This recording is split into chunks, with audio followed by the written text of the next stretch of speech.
Hola, ¿qué tal amigos de Enfoque B? Les damos la bienvenida de nuevo a este programa. Hoy tenemos un programa muy especial y quiero, antes de poder decir de qué se trata, pues de nueva cuenta poder recibir a mis amigos, hermanos, compañeros de este programa, con el cual estaremos platicando acerca de este tema. Entonces, Ricardo, Israel, ¿cómo están? Muy bien, aquí ya regresando. La semana pasada tuvimos un programa un poquito accidentado ahí Sí. estuvimos en el salón, nos hizo la conferencia, pero salió el programa y bueno, gracias a la gente que nos estuvo esperando casi hasta las 10 de la noche. Así es, fue un poquito complicado, tuvimos algunos problemas técnicos, pero logramos, al final tuvimos el programa y aquí estamos de nuevo. Israel, ¿cómo estás?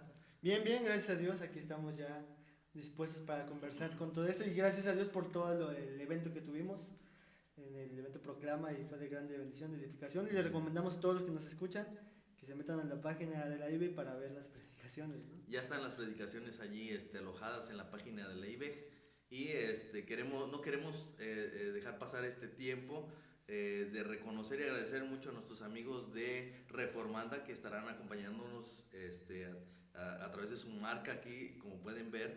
Ellos auspiciaron el café allá en la conferencia para alrededor de 400 personas, se hicieron dos coffee breaks y la verdad es un buen café.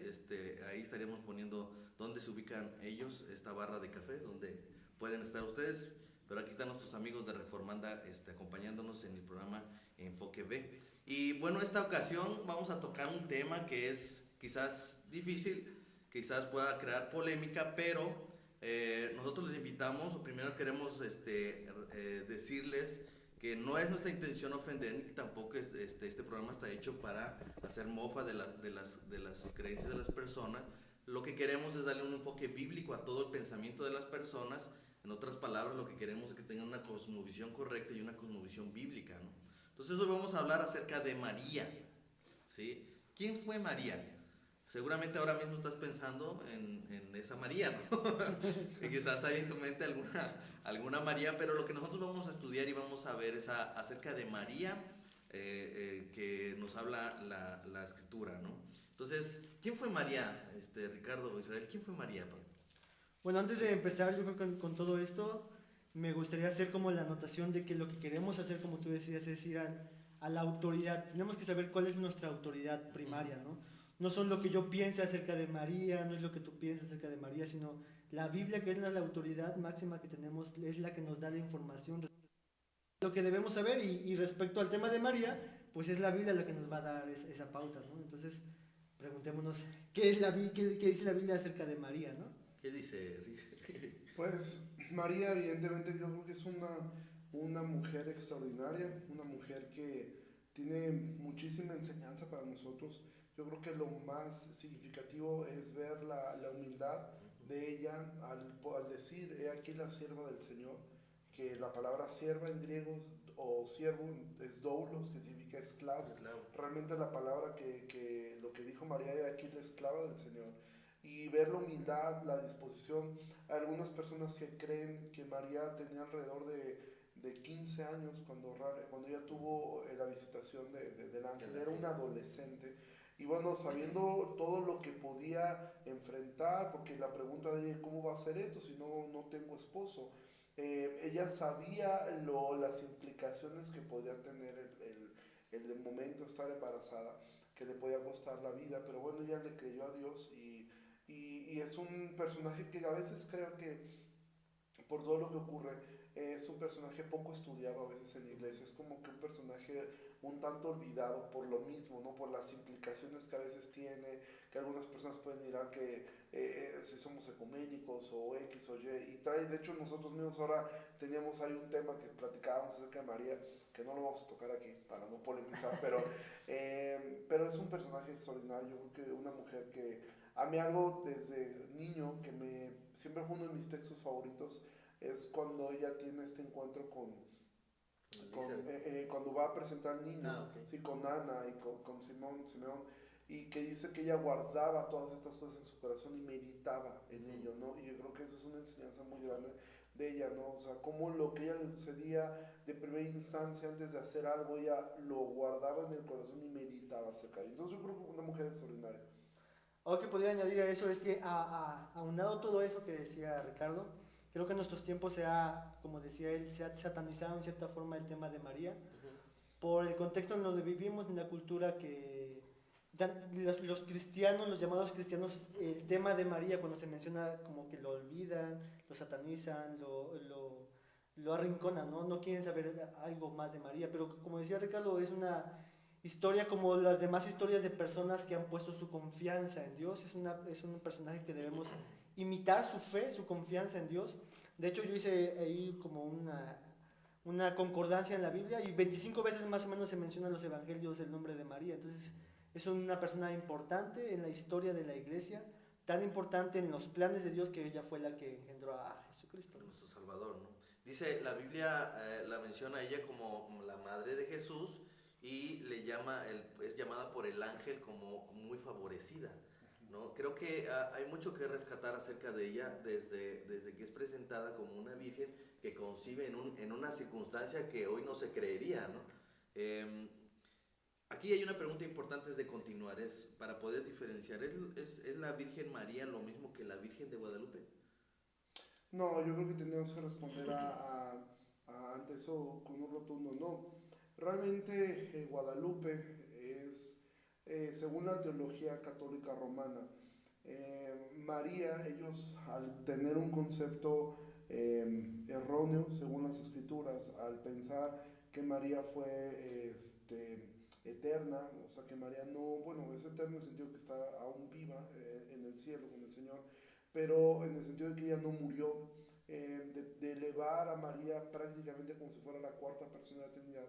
Entonces en la teología católica romana, María ha tenido apariciones en distintas partes del mundo, dependiendo del lugar donde se presente, es como se le ha llamado, por ejemplo Fátima, la Virgen de Fátima. En el caso de México, pues de hecho hoy mucha gente celebra esto, la aparición, donde según la teología católica romana ella se apareció con el nombre de Cuautlazupe, que en náhuatl significa, son dos palabras, serpiente y quien aplasta, y ellos creen que ese es el nombre con el que se presentó en náhuatl a Juan Diego. Obviamente al no poder pronunciar tan fácilmente los españoles este nombre Cuautlazupe se fue cambiando hasta llegar a Guadalupe, que fue el nombre, la forma como lo comenzaron a pronunciar ellos. Sin embargo, no tenemos nada en la Biblia que pueda avalar esto, ¿sí? En la Biblia no existe ningún tipo de veneración a María, no existe nada. La última referencia que tenemos de María, si mal no recuerdo, está en el libro de Hechos, que ella era parte de los que estaban dentro de los 120, y de ahí no tenemos ninguna otra referencia, no tenemos nunca a Pablo exaltando a María, poniéndola en un lugar especial, ni a Pedro, ni a Juan, que en su momento él queda a cargo de ella. No hay ninguna referencia acerca de esto. Entonces, esto es lo que ha llevado al problema que actualmente tenemos. Ahora, eso tiene implicaciones, como hemos estado viendo, profundas. ¿En qué sentido? De que están poniendo otro mediador.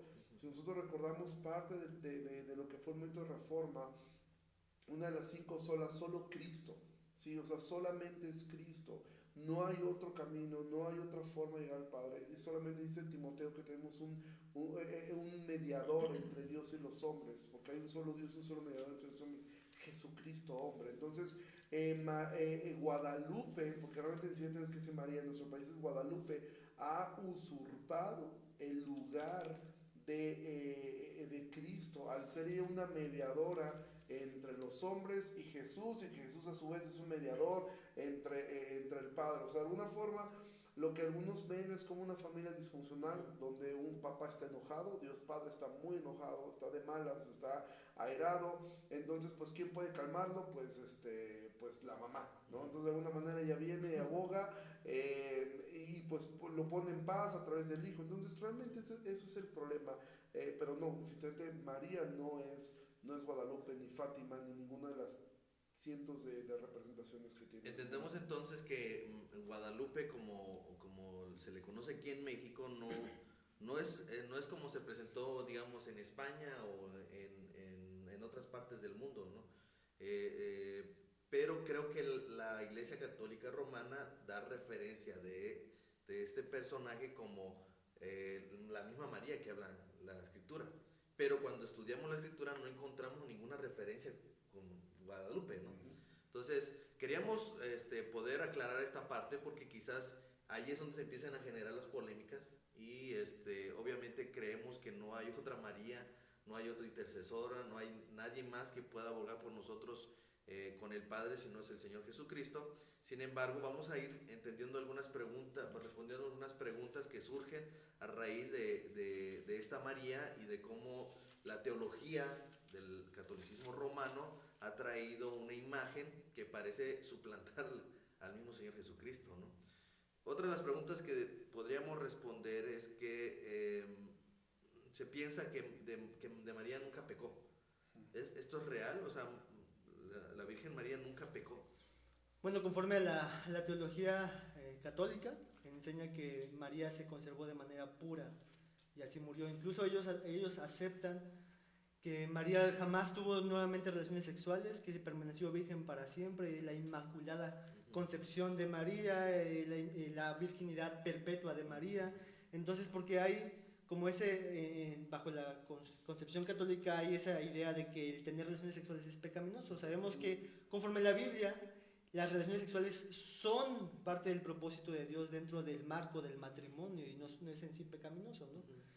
Pero algo que quisiera como puntualizar en este punto que tú decías, venía platicando con un taxista y veníamos comentando de estos temas, y una de las cosas con las que sacó como su vieja confiable es que la tradición me dice que es así, y la Iglesia Católica me dice que es así, y yo creo lo que la Iglesia Católica dice, ¿no?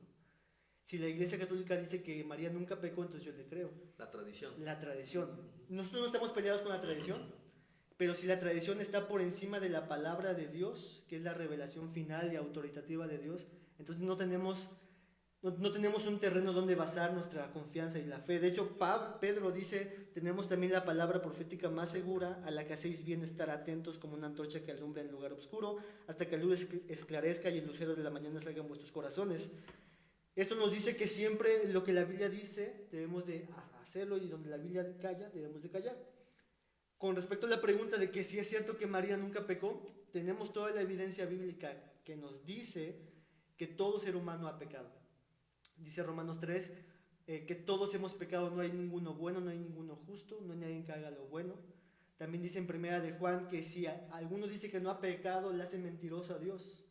Bajo solamente esos dos textos tenemos que concluir que tanto yo como los del Antiguo Testamento, los profetas, llámese los hombres más piadosos, Abraham, Moisés, Noé, Enoc, todos ellos al ser un género humano necesariamente van a pecar y van a ofender a Dios en algún sentido, en muchos sentidos.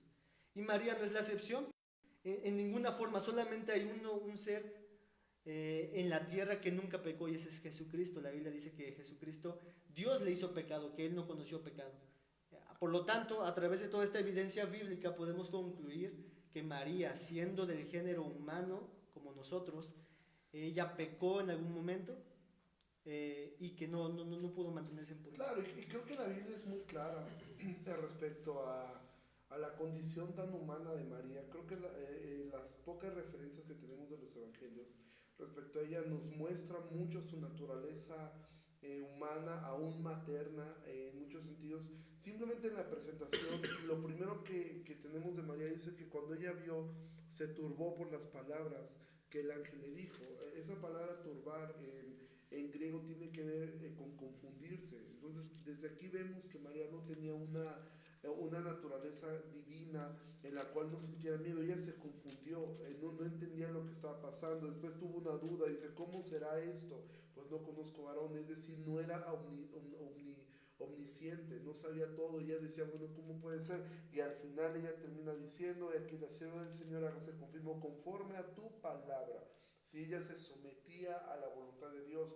Más adelante la vamos a ver a ella como una madre preocupada por sus otros hijos, al grado que Jesús está predicando y ella, en vez de estar ahí pegada, está en otro lado. Después quiere llegar, manda a llamar a Jesús diciendo, díganle que su madre y sus hermanos van acá, y la respuesta de Jesús es, ¿quién es mi madre y mis hermanos sino los que hacen la voluntad? De otra forma, lo que Jesús en mexicano estaba diciendo es, llegó tarde, se espera. ¿Sí? Y ahí quedó ella, o sea, y uno podría pensar, ¿cómo? Si ella tuviera un lugar tan prominente, ¿por qué Jesús no paró la reunión inmediatamente y dijo, déjenla pasar? No, dijo, no llegó, no estaba, llegó tarde o lo que fuera. Jesús no hace ninguna mención especial al respecto, ¿sí? Con ella. De hecho, en Lucas 11:27, alguien se le acerca a Jesús y le dice, bienaventurado el vientre que te trajo y los senos que mamaste. Y la respuesta, creo que ese era el momento de decir, no, sí, tienes mucha razón, ¿no? Pero Jesús responde ante esta pregunta y dice, antes bienaventurados los que oyen la palabra de Dios y la guardan, ¿no? Así es. Es decir, no le da esa postura de preeminencia, ¿no? Algo que podríamos añadir a esta conversación en cuanto a si María o no pecó, es que vayamos a las implicaciones de que si esto es cierto, porque si María no pecó, significa entonces que no necesitaba un Salvador. Exactamente. Porque la salvación que Jesús vino a proveer era por pecadores. Y era una salvación que tanto necesitaba una vida perfecta imputada a la vida de la persona, como también los pecados cargados a la vida de Cristo Jesús. Esa es la función del Salvador. Entonces, si decimos que María no pecó, significa que entonces parte del plan de salvación de Cristo Jesús no tenía efecto sobre ella. Y entonces, por lo tanto, ella era un querubín aquí en la tierra, ¿no? Así es. Y no puede ser. Ella es una persona que necesitaba ser salvada, así como nosotros necesitamos ser salvados. Sí, de hecho también cuando tú miras al final con Jesús, cuando Jesús deja clara que la relación madre-hijo tuvo un fin, ¿sí? ¿Cuál fue? Cuando Jesús está en la cruz, está Juan, está María, y Jesús le dice a Juan, ahí tu madre, ahí tu hijo. Eso algunas personas lo han interpretado como que, bueno, mira, Jesús está dejando encargado a María. Realmente lo que le está diciendo Jesús es, nuestra relación filial, madre-hijo, aquí termina. Si a partir de este momento, Él va a ser como tu hijo y tú tómala como una mamá. Es decir, ya la relación madre-hijo, Jesús nunca se volvió a referir a ella como madre, jamás.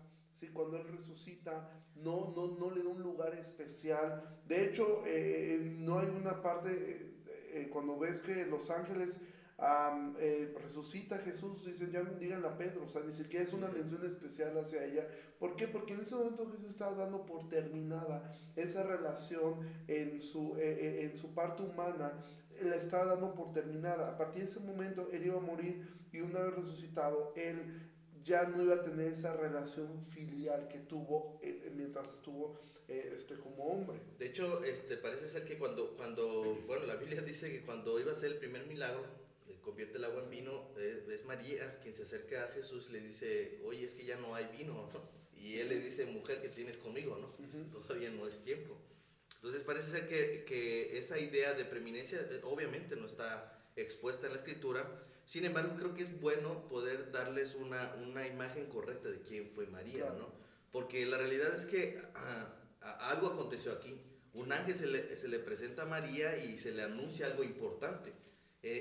Parece que María, cuando le dice, salve María, eres muy favorecida, se refería al hecho de que ella en su vientre iba a cargar a nuestro Señor Jesucristo, ¿no? Sí. Entonces, en ese sentido, y aún cuando se presenta con Elizabeth, su prima, ella también hace una exaltación, pero no de ella como mujer, como si ella tuviera un poder especial, sino porque Elizabeth también veía en María esto de lo que el ángel ya había hablado, cómo había sido favorecida por Dios y había hallado gracia por Dios de ser escogida de entre todas las mujeres, porque no sé si estoy mal, había una idea y había una profecía que hablaba de que el Salvador iba a venir de una virgen, sí, ¿no? O sea, en ese sentido estamos hablando del cumplimiento de una profecía acerca del Salvador. ¿En qué circunstancia iban a ser el Salvador? Y dice la Escritura que iban a ser de una virgen, ¿no?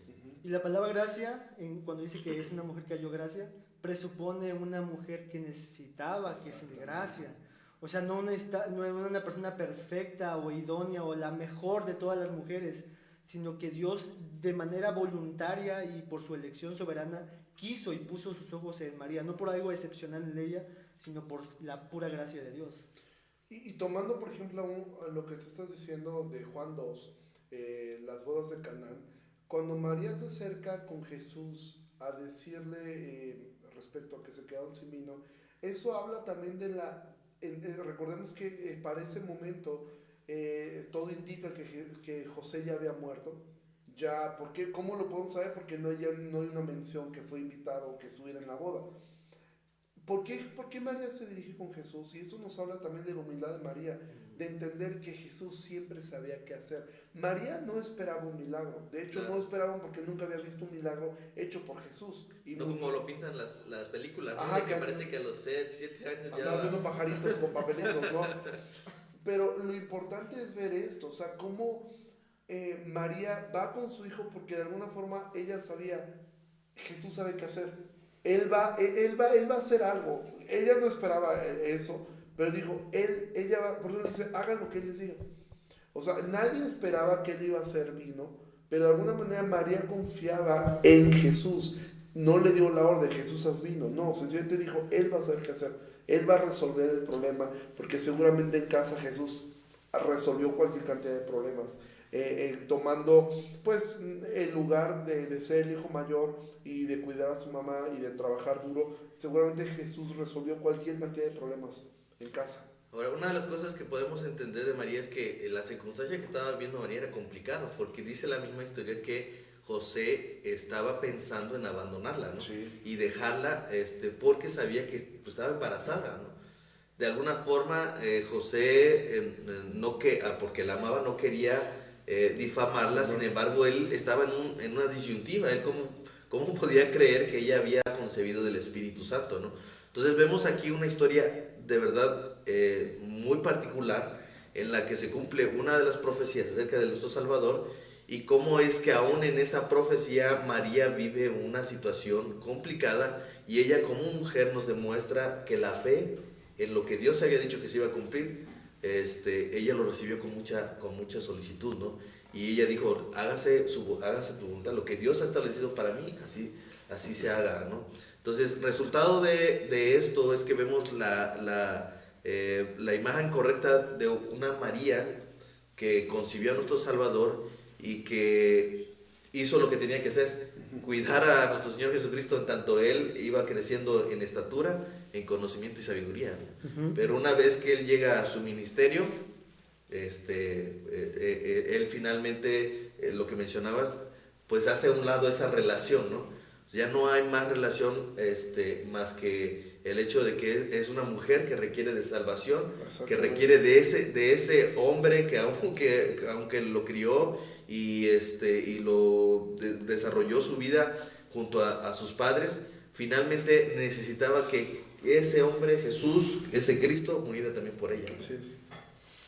Sí, o sea, vemos que María fue una mujer, fue una pecadora, salvada por gracia, igual que todos nosotros. Y María no tiene actualmente, John MacArthur dice esto, María no ha escuchado ninguna oración desde el día que murió. Sí, para la teología católica romana, María ascendió, me parece que el 15 de agosto, me acuerdo porque es mi cumpleaños, pero es el día de la ascensión. Ellos creen que ese día ascendió María al cielo. La Biblia no habla nada acerca de eso, no tenemos, lo que entendemos es que María murió como cualquier otra persona. Por último, que pudiéramos dejar claro que María de ninguna forma en la Escritura la muestra como una intercesora, ¿no? Ya lo mencionabas, María no va a escuchar nuestras oraciones, como ya mencionaba, y de esta forma María no representa mayor relevancia en la salvación de un hombre. En este sentido quisiéramos poder decirle a las personas que lo que necesitamos es un Salvador. Que si alguien pudiera hacernos un milagro, es el milagro de ser nacidos de nuevo y podernos encontrar en paz con Dios, con el que tenemos un grave problema, ¿no? Y que para eso es que ha venido Jesucristo, y que María fue portadora de ese Salvador, y que cuando los ángeles vinieron el día que nació Jesús, ellos empezaron a dar gloria en los cielos, ¿no? Y dijeron paz a los hombres por la buena voluntad de Dios, ¿no? Entonces, ¿algo más que quieran añadir acerca de María para que la gente pueda conocer acerca de ella? Algo que quisiera añadir respecto a esto es que normalmente la gente piensa, o muchos piensan, que María es como esa intercesora, esa que va a abogar por ellos. Pero la Biblia nos da un mensaje mucho más glorioso. Cuando Jesús murió en la cruz, dice que el velo se partió de arriba hacia abajo, haciendo la ilustración de que Dios estaba disponible ahora a través del sacrificio de Jesús, que podemos allegarnos a Él. En la oración modelo de Jesús, Jesús dice que oremos Padre nuestro. No hay un intercesor, no hay un intermediario, solamente es Cristo. Jesucristo dice que nadie puede venir a mí, nadie puede ir al Padre si no es a través de mí. Esto es increíble porque lo que antes no podíamos hacer, es decir, acercarnos a Dios, ahora Dios lo ha hecho a través de Cristo Jesús. Y es como ilógico decir, primeramente voy a una criatura para que esta criatura interceda por mí ante Jesús y Jesús interceda ante mí, ante el Padre. La Biblia nos dice que no, nosotros podemos correr directamente al trono de la gracia, directamente con Dios, a través del sacrificio de Cristo Jesús, y eso es maravilloso. Bueno, seguramente este tema todavía es más extenso de lo que imaginamos. Es difícil poder tratar aquí todo el tema.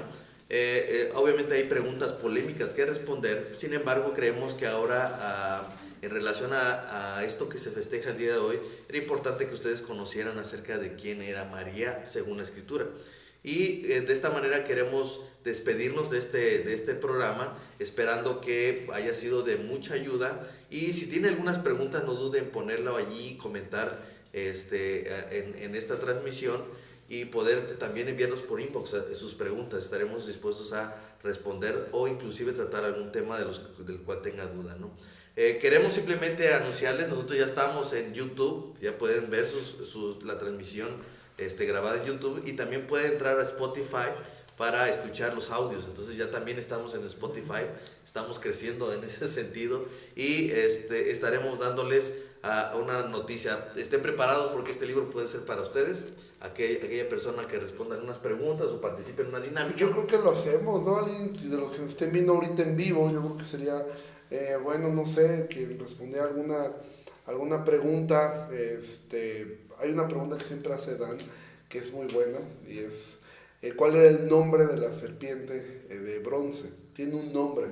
Ahí lo menciona, igual la primera persona que nos lo escriba por inbox, lo mande por inbox, le hacemos llegar el libro. Obviamente necesitamos que sea de Jalapa, si es posible. Si hay una manera en que ustedes puedan recogerlo en Jalapa, o sea, tú no eres de Jalapa, pero nos estás viendo y tienes la manera de recogerlo, esto es para ti, ¿no? Pero responde la pregunta, ¿cómo se llamaba? La serpiente de bronce. Tiene un nombre, como pistas en Segunda de Reyes. Por ahí está el nombre que le pusieron. Pues ahí está la pregunta, ¿no? Y les damos muchas gracias por seguirnos en esta transmisión, y estamos agradecidos por este tiempo, y esperamos que nos veamos en la próxima. Esto fue Enfoque B.